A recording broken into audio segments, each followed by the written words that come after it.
Yes.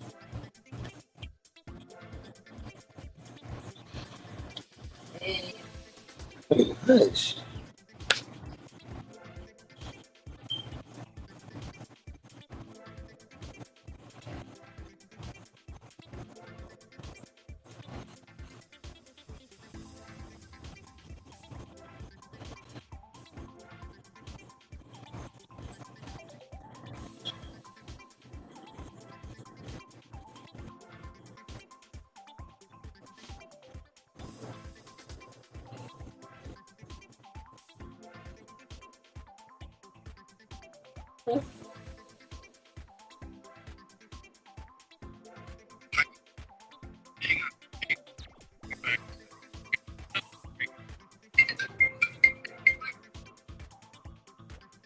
Yeah, babe. I can't hear you. Your mom wants you. Hold on, I'm in live now, baby. All right. Hey, what's going on with you? How you doing today? About to get this shit started in a minute. Just letting y'all know this, the last dance of Terrence Crawford.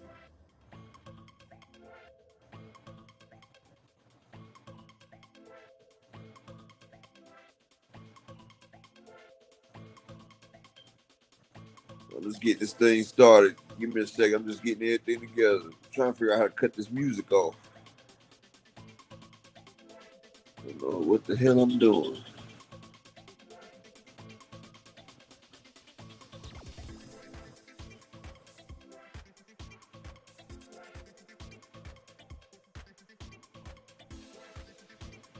Hold on for a second, people. I'm trying to figure out how to cut this music off. There it go. There it go. All right. So I just wanted to welcome all y'all that just came here. This upper echelon. This is my first live stream right here. I just want to say shout out to everybody that's here and everything. And as you see from the thing, this is Terrence Crawford's farewell fight.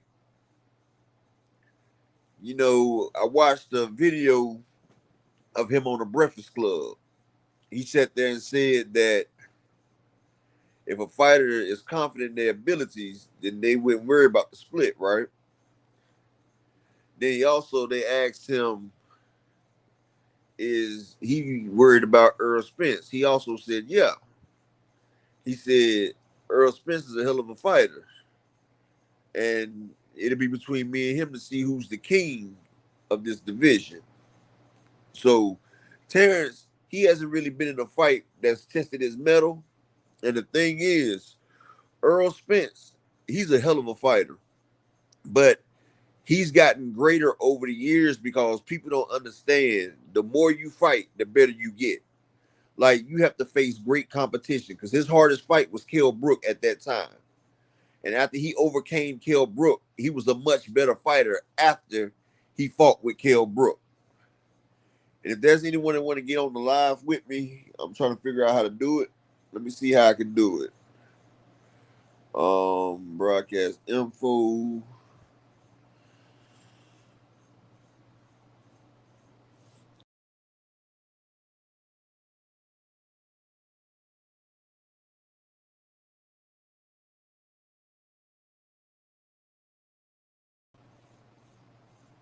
Yeah, what's up, Lamar Thomas? What's up, Lamar Thomas? I got you right here. I'm trying to see how I can put the stream, like put the thing on here for anybody want to get on. Um, y'all work with me for a second. I'm trying to figure out how to do it. Yes. Okay, here we go. I got it right here.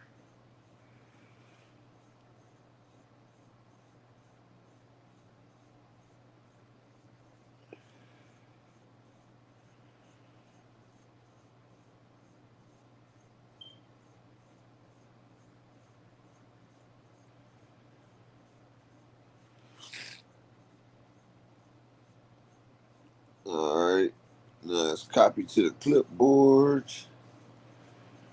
All right. So let me see how I can put it on here.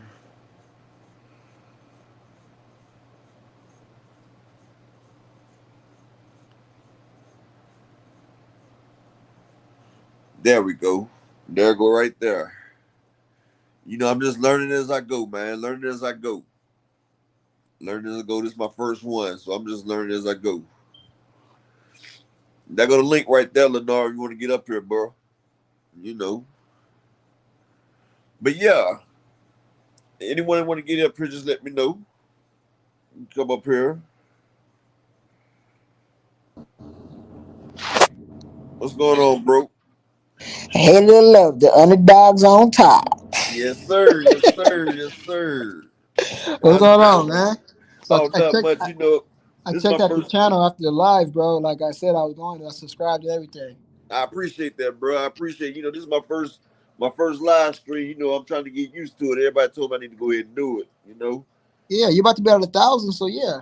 Yeah, I need about 20 more subscribers, but this way my people can come back and forth with me. We can discuss You, some topics and everything. I don't know if you care, but a good way to grow your channel, man, is to go live when the fights happen, like the big fights. That's a good way to grow your channel Oh because you yeah, see like these other big YouTubers like Showbiz and all the other guys. They go live when the company they got. So when you go live when the big fights are happening, because people are looking for it.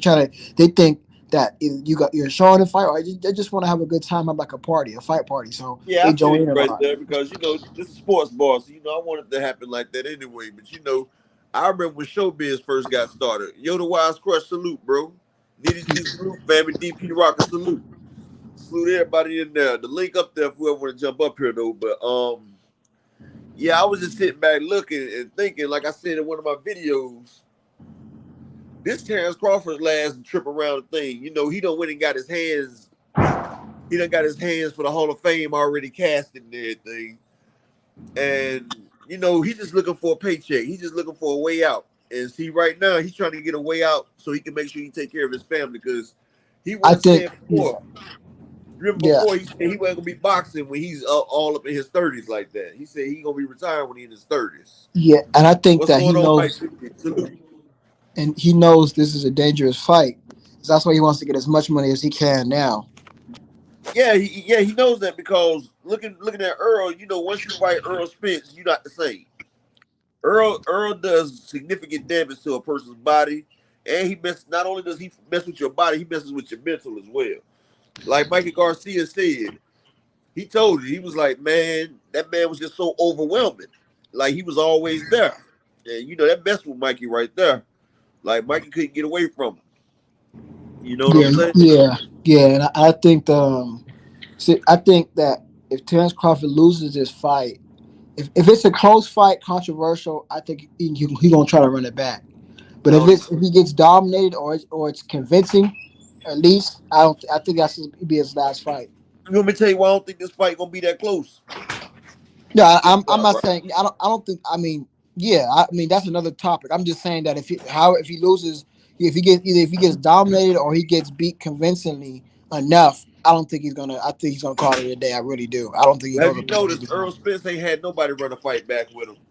People just happy that they got out the ring with him. You know what I'm saying? Yeah, And if yeah, yeah, they happen to go 12 rounds, they happy. Sean Porter, he was talking about that rematch, but he ain't really pursue it. He ain't really try to pursue it like that. He went ahead and retired. yeah, But see, yeah, like yeah. So Earl, we've had a chance to watch Earl progress and grow. And like what people don't understand, the only way to get better is to up your competition. And see, when you playing against somebody or you going against somebody, you're bettering your skills. You're sharpening your skills. Like when you play chess, if you play up against a bunch of rookies, you'll never progress and you'll never get better. You never push yourself to the higher level to achieve more. And see, Terrence Crawford, honestly, he even tell you if you go look at his Breakfast Club interview, his toughest fight was Yuriokis Gamboa. He said it. He said his toughest fight was Gamboa. And that's because Gamboa was a pound for pound fighter. yeah, At that time, Gamboa was a monster. Gamboa small, was but you got to think of small ass Gamboa was able to put up a good fight. Yeah, the 122 champion that came off the layoff, but he was a monster, But when he lost to Crawford, he lost all his momentum and all his swagger. But still, Crawford had to elevate his level in that fight because the fight was going, and then Gamboa gave him adversity, and But throughout the adversity, but I want you to see the difference of when Crawford fights his pound for pound fighter in Gamboa, and Earl fights his pound for pound fighter in Mikey Garcia. Mikey Garcia did not win not one round. true that. So it just shows you. How you And doing, JV? I'm gonna explain to you why the fight ain't gonna be close. The fight ain't gonna be close because even though Terrence Crawford is a great fighter, we haven't seen Terrence Crawford push to the limit. The only true. way you could become greater is if you push yourself. He hasn't had the type of fight that's gonna make him go into the bag and bring nothing out. So he doesn't even know how good he really is. See, Earl Spence said it. His hardest fight was Kell Brook. Kell Brook pushed Earl Spence. Earl Spence had to dig deep for that. That was his first championship fight. He had to go against a man who was arguably just as good as him, who was just as strong as him, just as big, had a technical jab. Earl And had the to home make field advantage adjustments. too. Yeah, had home court advantage. When Earl was walking to the fight, people was hitting him with brownies. He said it. He said them English people were throwing brownies and hitting them with it. And that's a heck of an atmosphere to have your first championship fight. But Uh, if you yeah, watch the first 4 rounds, Kell Brooks took the first 4 rounds. I watched it. he And took the first half of the fight. yeah, the first 4 rounds, and then it was 4-1. And then Derrick James and Earl started making adjustments. It might And have been Earl five started, one. yeah, he started going more to that body. And you can see Earl progressing as the fight goes. You can see how his mentally, he was pushed to the limit, and either you sink or you swim. And at that moment right there, when the 6th round clicked, Earl decided to swim. And he Yeah, started to take over. You can actually feel the fight start to change as he yeah, starts to pound on Kell Brooks. And you can see Kell Brooks, his demeanor changes about an 8th, 9th round. He realized, okay, I'm out of my depth right here. This man has just went into a new mode. Like if you watch Dragon Ball Z, every time Goku gets in a tough fight, he elevates his skills to a new skill. Like when he fought Frieza, he came Super Saiyan. When he fought Cell, he became Super Saiyan 2. Like you can't get to the next level until you're pushed to your limit. When you're pushed to the limit of your abilities, that's when you're able to transcend and become something more special. well, That's how exactly. you can become And then something else. yes, sir. And then what's great about Earl? He's fortunate because he has a coach in Derrick James, a sensei in Derrick James that teaches that to push to the next level. It's almost like you remember when It's like Frank Martin. You watched his last fight, right? Yeah. And then when it was kind of a close fight, it was a very close fight at one point, seemingly at least. And then Frank Martin came out one or two rounds where he just ups his level. He Yeah, just started to put up Frank he, Martin, so he turned Super Saiyan in that. yeah, but another thing about that fight right there, Jackson Marine is a hell of a fighter. He was a hell of an amateur. And that was a step up fight for Frank Martin. Like we said, Frank Martin hadn't fought nobody on that level yet. This is the same Jackson Marine is that beat Rowley, arguably 10 out of 12 rounds. He beat Mm-hmm. Rowley. They stole it from him. And Jackson Marine is, he started to lose his cool. Like he lost his gas. He ran. Yeah, You can see yeah, around the 8th round, he started to fade.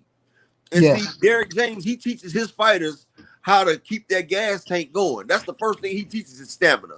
He teaches them to have great wind and to be able to go 15 to 20 rounds throwing at least 150 punches. yeah, That's the way he has their wind set up.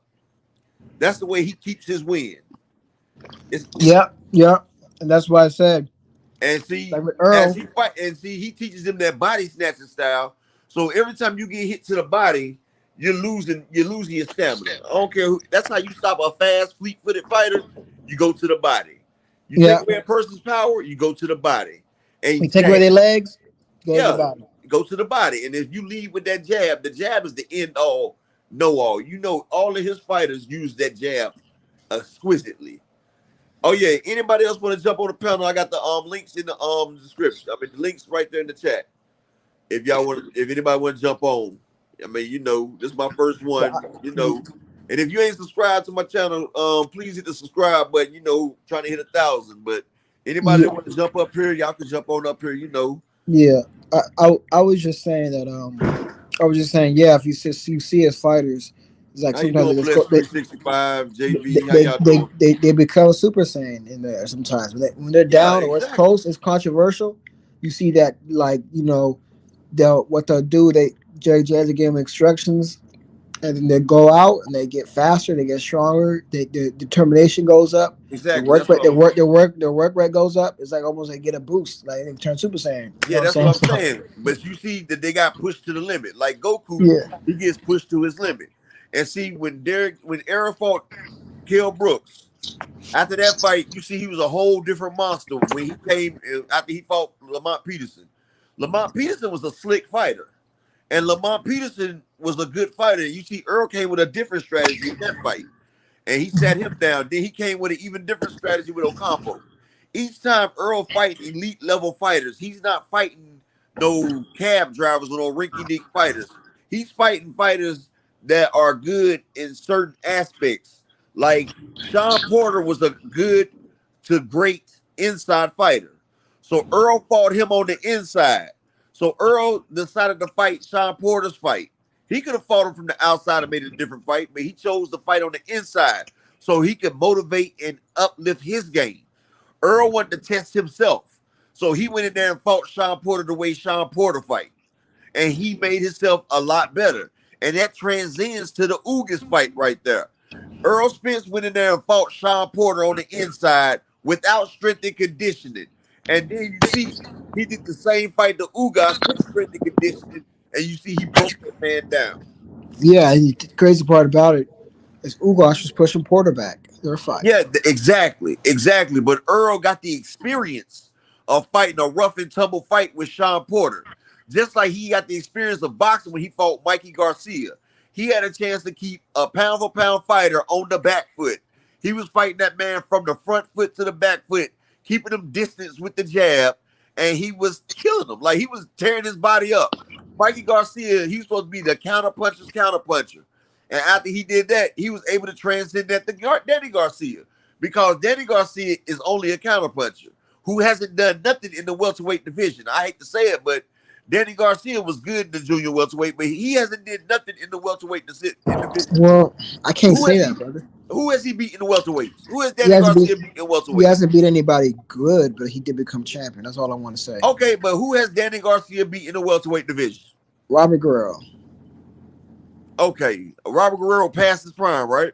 He's past his prime, but I just don't want to go with the notion he didn't do anything because he did. He became champion. That's all I want to say. Yeah, I mean, but that was okay. Terrence Crawford beat Jeff Horn. I mean, that's something. He became champion.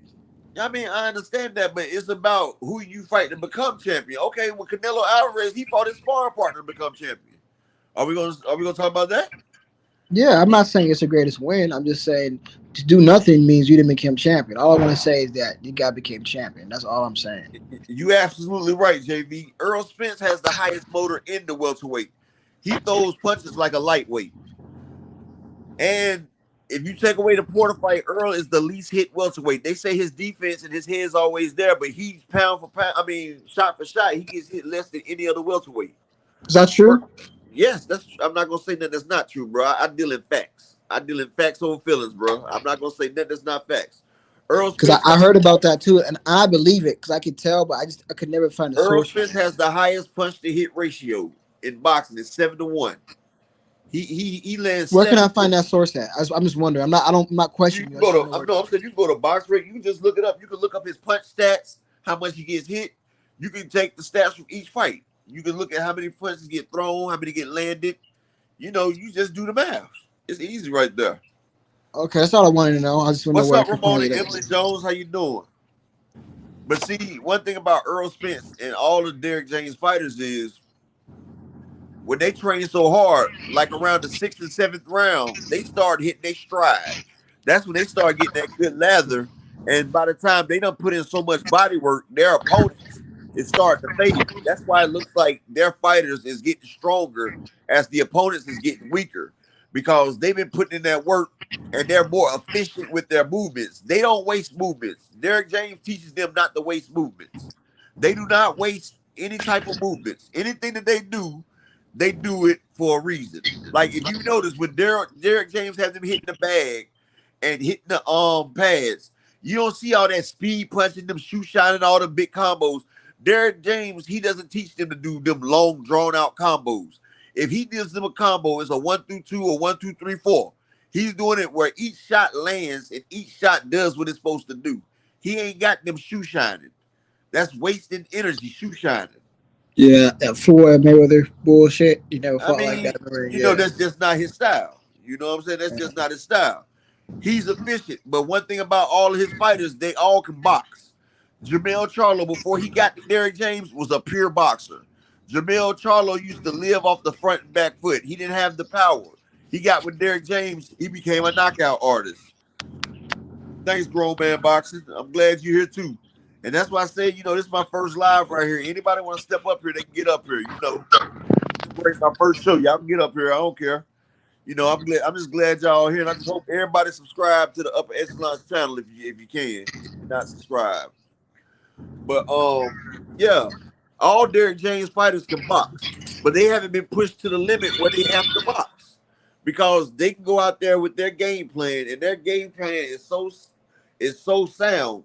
Derrick James may have to tweak a little thing here and there in the corner, and they go out there and adjust, and the fight still won.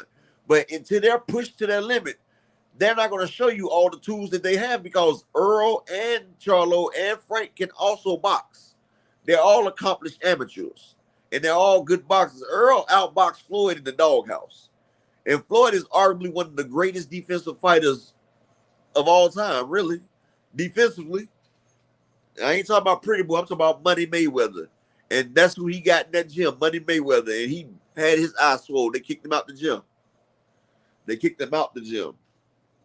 Plus, Earl was a silver medalist. In the amateurs, it ain't about that power. It's about scoring and not getting scored upon. So that means Earl had to hit and not get hit. So he can do that too. People get enamored with his power and the fact that he just walks through and bulldozes people. That's what they get done with because he makes it easier.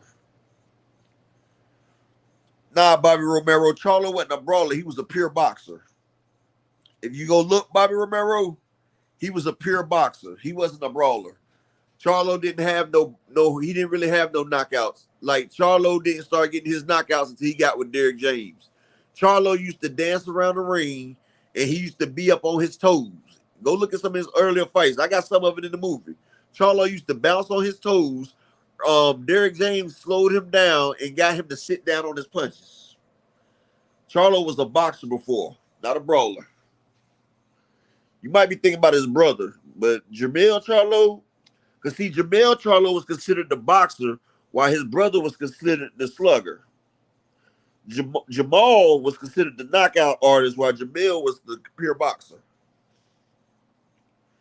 But Derrick James turned Jermell into a boxer puncher who could do what all it takes as the need comes by. But yeah, like I was saying though, Terrence Crawford, he hasn't been pushed to the limit. And so with him being as good as he is, without being tested, I mean, he's going to lack when he's in there with Earl because Earl has been tested and he's been put through it. And I don't care how good anybody is, if you don't have an opponent to hone your skills and make you better, it's only so good you can be. Like, there's only certain things you can learn by going against another top caliber person. Like, you can simulate all you want to in sparring and everything, but that doesn't simulate a real fight. It don't simulate real danger. It doesn't simulate you have to show your dog, your toughness, what you do if you get behind or if you're down. See, you got to be in that situation. Like, what do you do if you get knocked down or if a person catch you with a head ringer? Like, how you going to react? Like, you never notice about yourself until you're in that situation. And see, Terrence Crawford, Bob Arum moved him a different way and didn't give him the fights that he needed. And I blame some of it on Terrence Crawford because He could have came across the street, but no, he took the easy way out. He sat there and held on to his belt and just sat around waiting. Yeah, Ramon and Emily. Yeah, Earl averaged a lot of punches. Sometimes he averaged about 800-900 per fight.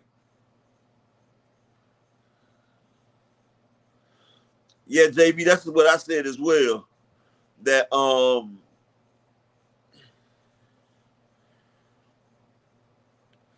now Bobby Romero, what it is that Derrick James, he teaches this, he teaches it. He's not just a coach, but he goes into the art of teaching it because he knows how to utilize each fighter and use them to the best of their abilities. Like he sees what his fighters have and he develops a game plan around each fighter. He develops a game plan, and then with that, he's able to move more efficiently. Like if you have a person that has a hell of a right hand, then you're gonna develop a plan where he can release that right hand a lot sooner and quicker. Just like if you have a person that has an uppercut, you're gonna try to envision a game plan where he can get that shot off, where he can set it up and get it off. It's like when you got your favorite basketball, when you got the best player on your team, you gonna always design plays to get your best players into the game. And so you're gonna get your best attributes into the game to do what you got to do in boxing as well. Yeah. And plus, yeah, Bobby Romero, that's part of that stamina training. Because anybody knows that heat saps your energy. That heat saps your energy. And see, Derrick had them boys training in 110 degrees temperatures. And that right there, if you could train in that temperature right there, you put your body through that grueling test right there. That helps you build your stamina stores, and it helps you work at a harder pace. So when they're in a boxing ring, their body's used to going through that temperature. It's like training with weights on your body. Like if you're doing leg weights and arm weights when you're training, when you get into that game and you got them leg and arm weights off, your arms and legs will feel that much lighter. You'll be that much more faster. It's putting your body through the training to make you in the best position to win. Yeah, and Ramon and Emily, it was like a 50-50 fight before the accident because Earl was not taking care of himself and he was letting himself balloon up in weight. And, he had to get back down from the fat camps and everything. But now, after he done had that accident and the eye injury, he's done refocused himself to boxing. That's why Floyd lasted so much long and so great. Because Floyd lived a boxing lifestyle. Floyd didn't drink nor smoke. Floyd stayed in weight. He stayed with weight and everything. He was disciplined. And when you keep yourself disciplined like that, your body's already prepared. You don't have to get ready when you're already ready. And see, Earl, now he can work on his strength and conditioning and not have to worry about cutting weight. See, when he fought Porter and Mikey Garcia, both times he had to cut almost 40 pounds. And cutting 40 pounds, you can't really mess with nothing else but running in that sauna suit.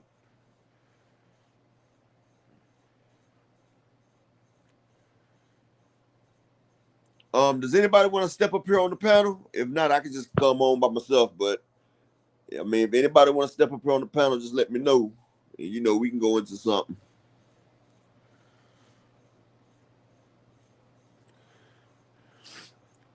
But Bud's stalling though. But I can't blame him. That damn Ugas fight, that was an eye opener for everybody. That was Earl. But see, and the worst part about it, Earl's going to be 10 times better than that fight because he was coming back off. He was coming back off. Right now, Earl is getting his timing together. Earl didn't have his timing. You see, he was off. So he got to fix those little nuances and those things right there. Shout out to my man G5 Gabe. What's good, bro? Shit. What it do, my bro? What's Not good up much, there, not Salon? much. Salute to the chat. I hear you up here about to get it going, get cooking. Yeah, this is my first stream. I'm just happy that people showing up, bro. Oh man, you know me, dog. Say man, I pulled up. I said, "Oh, my boy lied." Yeah, let's say I'm just wrapping up with work. We just bullshitting at 4 o'clock. We got about Yeah, I just appreciate the people from coming to watch too. If you're not subscribed to my channel, man, I appreciate anybody that subscribed to the channel. I'm close to 1,000. I appreciate everybody. But no, I was telling them how Terrence Crawford hasn't had the fights to give him the skills that he need to fight Earl Spence, because if you don't train yourself against equally strong opponents, you're not going to develop the skills you need to overcome them. Mm-hmm. Yeah, like it's like anybody that plays chess. You're not gonna get better unless you play better people. You gotta fight people better than yourself.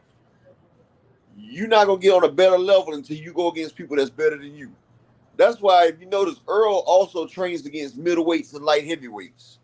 So he getting his body accustomed to taking them shots. So anybody in the welterweight division that hits him, his body can pretty much take them shots.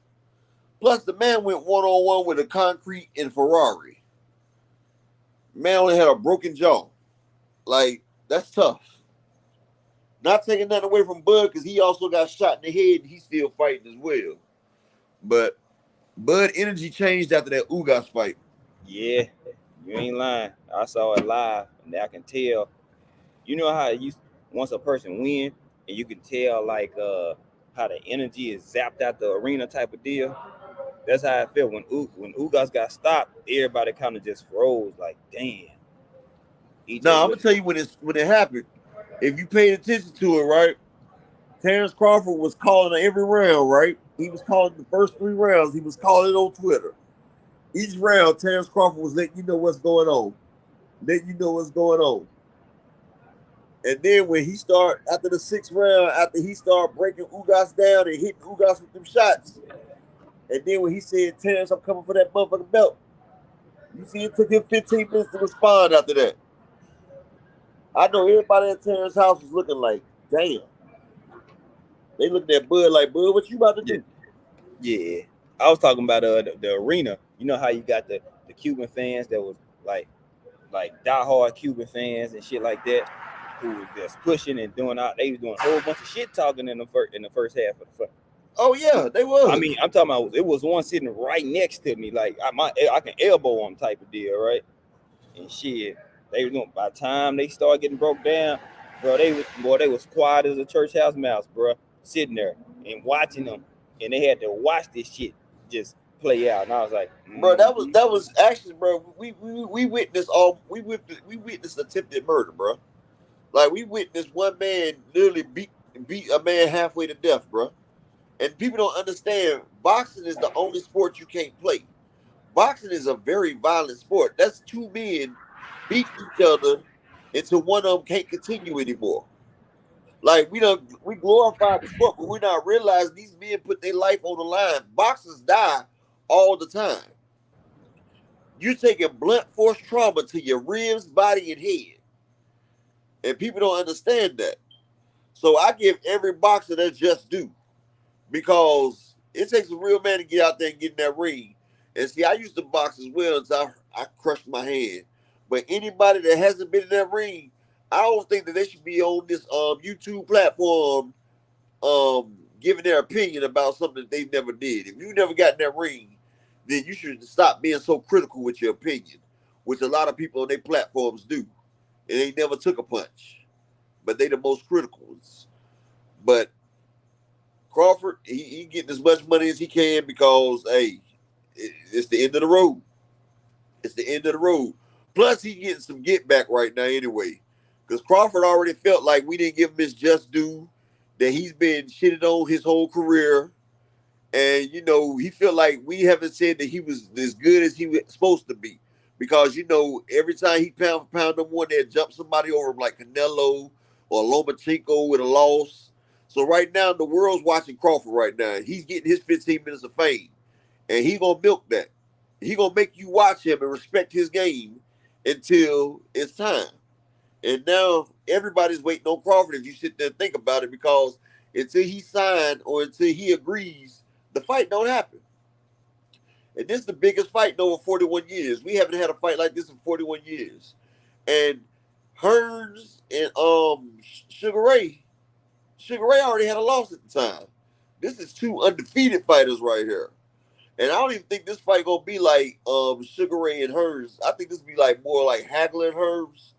Because honestly, the best way Crawford can fight Spence is gonna have to go to the inside. Because if he tries to box Spence on the outside, we see when he fought Kell Brook. Kell Brook in 2 rounds had Crawford eye swole. Spence's jab is more impeccable than Kell Brook's. It's more educated and it hits a lot harder. So Crawford's best bet really is to go on the inside and fight this fight. To be honest. Grease with Fire, what's up? B. Logan, what's up? Dark Dooley, how y'all doing today? Y'all smash the like buttons and subscribe if you're not. Anybody want to jump on here? Y'all got something to say about the fight? So any topic, you can jump up here. I'm willing to go on any topic. You know, it's a sports bar. That's the way I want this platform to be. I want it to be where people can get up here and you can talk about anything you want to talk about sports, and we discuss it. You know? Like, I just put the topic out there for us to get started, but we can discuss anything you want to discuss on here.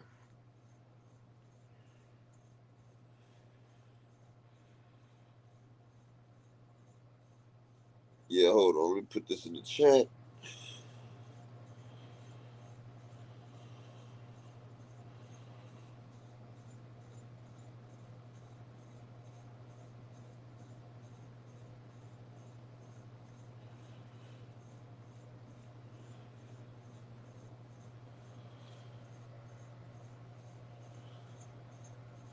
All right, there go the link for anybody that got something they want to talk about on the boxing world. There go the link right there. Any topic you want to, you can hop up here and we can go at it about the topic. We can discuss it. I'll give you my insight. You know, we got the chat right there. They can give their insight about it as well. Honestly, JV, I don't know where Kevin Durant might end up. I mean, Durant, man, it seems like every time stuff get like hard, Durant always running, man. Like, I just wish Durant just sit his butt down somewhere and stay for the long haul, man. Like he just keeps switching. How you doing, Queen? Shout out, Queen.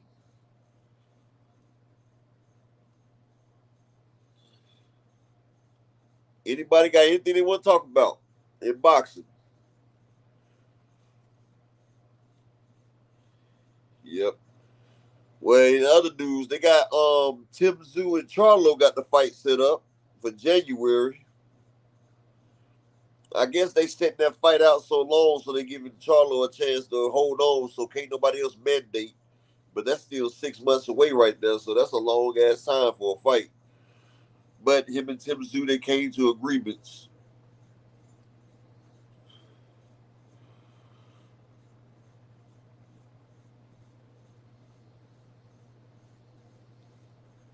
How you doing, George Johnson? What's my intake on the Bud and Spence fight? I mean, I think the Bud and Spence fight, I think they already got it signed and everything. They just waiting on the venue. Like, it ain't gonna be in the Raiders stadium. It either be probably the T-Mobile or the MGM Grand. Because Spence already said he guaranteed the fight's gonna happen this year. So I don't think Spence gonna say that unless he knows for sure. Because, you know, his name is The Truth. That's Earl The Truth. And so I don't think he gonna say that, but yeah. Yeah, JB David Heaven fighting in October. Yeah, I think Haney probably gonna fight Lomachenko. Like fight Lomachenko, really. Y'all give me 1 second.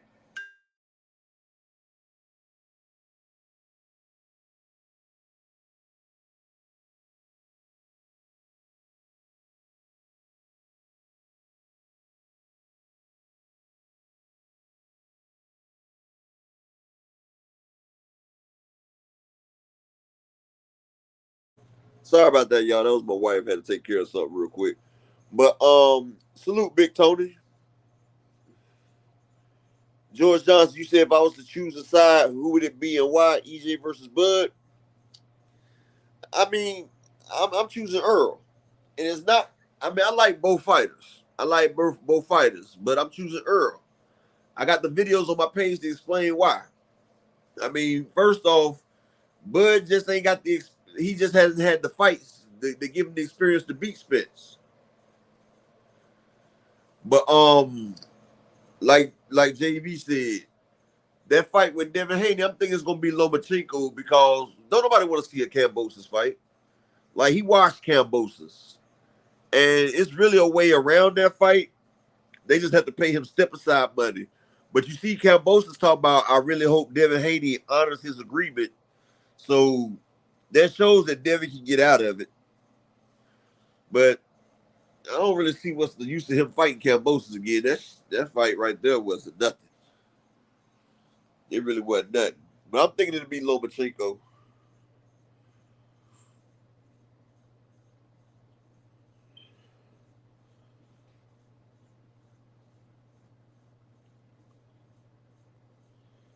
But yeah, on that Earl and Spence fight, see, George, I'm gonna tell you about this, right? Spence got that tenacity. Now, and I went back and looked at that Bud fight. And I just seen another fight that Bud had where I seen the dude giving Bud the business. But Bud's a great fighter, but he's not the same fighter he was at 140. He doesn't have the movement that he had. He doesn't have the movement that he used to have. He's not as fleet-footed as he was, and he's done lost some of that. So now he's trying to get enamored with his power. And Earl can take that power, and Earl gonna dish it out. And Bud's getting older. That's why Derrick James said, athleticism is fleeting. Like after the athleticism go, what are you doing? He's not as technically sound as Earl Spence is.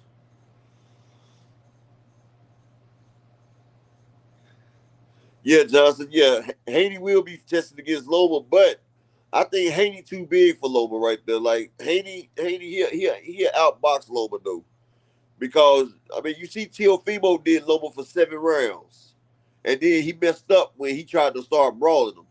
Devin Haney, he has an elusive jab, and like you see, he beat Kambosos with just a jab, and I feel like he's too big for Loma. He gonna keep Loma at the end of that range with that jab, and he's just gonna outwork him. JV, yeah, I think Tank gonna fight again. I think he gonna fight Michelle Rivera or somebody like that.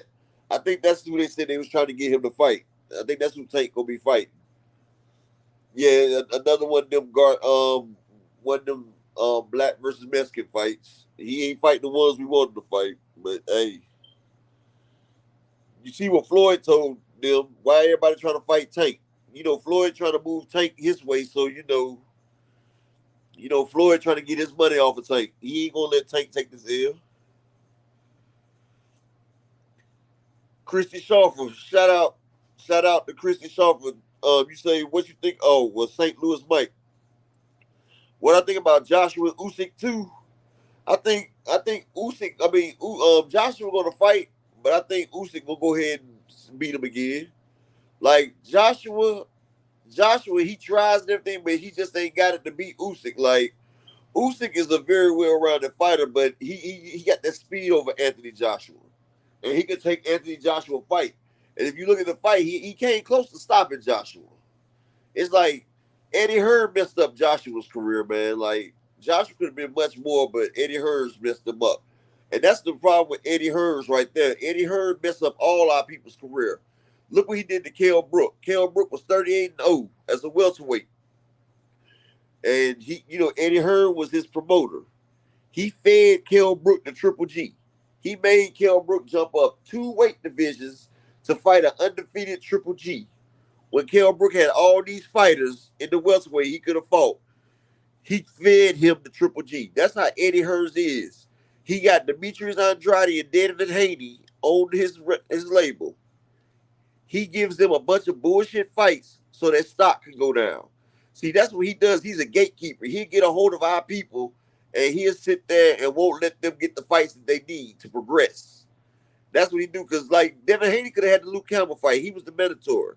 But they passed the fight to Loma. And then Loma got franchised. You got to watch Eddie Hearn because he fed Canelo to Bivol. Really. George Johnson, Loma didn't have a shoulder injury. I'm not even gonna go with that. Loma didn't have no shoulder injury. Shoulder injury was Gary Russell Jr. If you see that Gary Russell Mark Masayo fight, Gary Russell couldn't throw that arm. If you watch that Lomachenko fight, from around 8 to 11, Loma was throwing with both hands. He had a shoulder injury when he was getting his ass whooped. He started throwing around 8 through 11 until Teofimo went back to what he was doing. I ain't gonna let Lomachenko go cap like that, but they capping because he was fighting his ass off until Teo switched it back.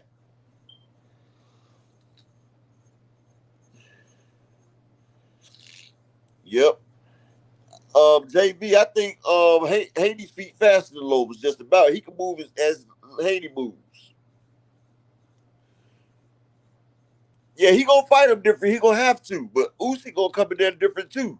You gotta realize Usyk is starting to get used to the heavyweights. You know, he was coming up from cruiser. You know, he had a fight or two there, but you know, it takes you about 4 or 5 fights to get acclimated to your weight division. So you know, Usyk gonna be a lot more stronger than he was the last fight in the heavyweight division. See, each fight that Usyk has, he's getting better. And Joshua, we see his skills is going down each fight. Like he didn't make the fights that he needed to make. Like Eddie Hearns he just messed him up. He dealt with him incorrectly, man.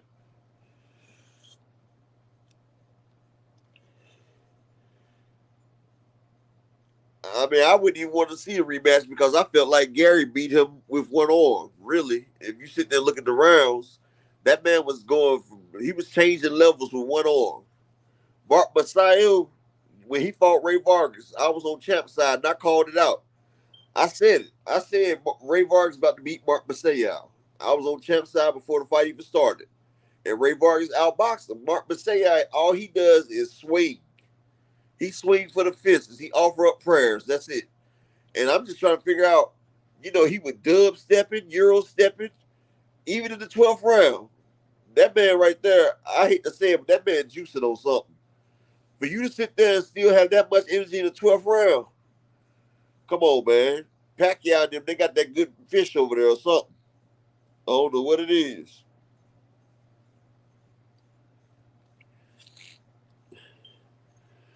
But I guess everybody, you know, y'all got anything else y'all want to talk about? If not, I'll shut this thing down. You know, I mean, I appreciate everybody for coming out. This was my first one.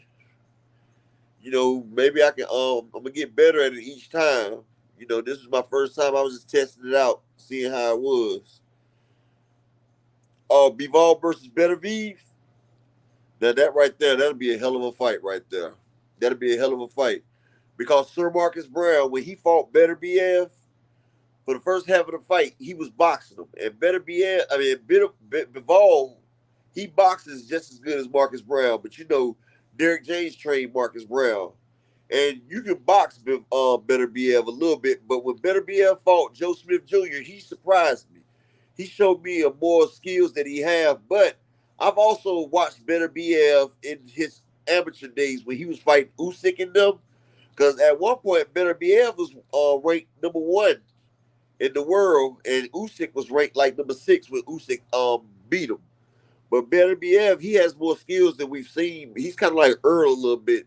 Like he hasn't brought everything out yet because the person hasn't made him.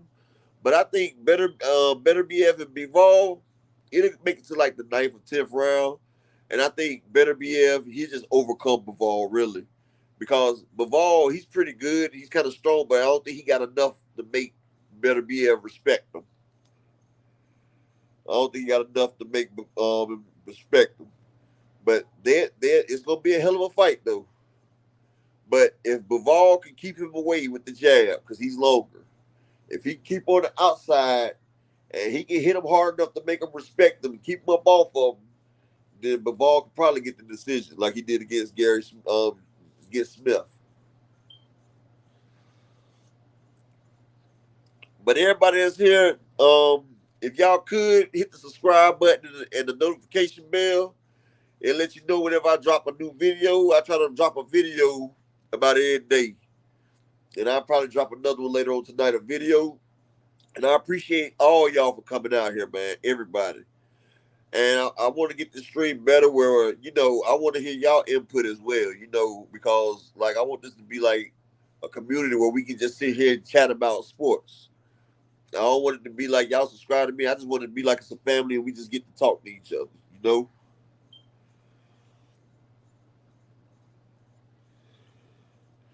Well, Bobby Romero, Jake Paul, I hate to say it, but he good for boxing right now because he getting casual fans to watch the sport. And I think Paul might be Hassan Rahman Jr. Because Paul been traded. I mean, but he getting people to watch boxing, so I can't really get mad because I want as many people to watch boxing as I can. So that's what I can say about that. But everybody like, share, and subscribe. I'll catch y'all tomorrow. We have a better show tomorrow. This was the first one. I like to appreciate everybody for coming out today, man. God bless you all, man. And subscribe to me. Y'all have a good one.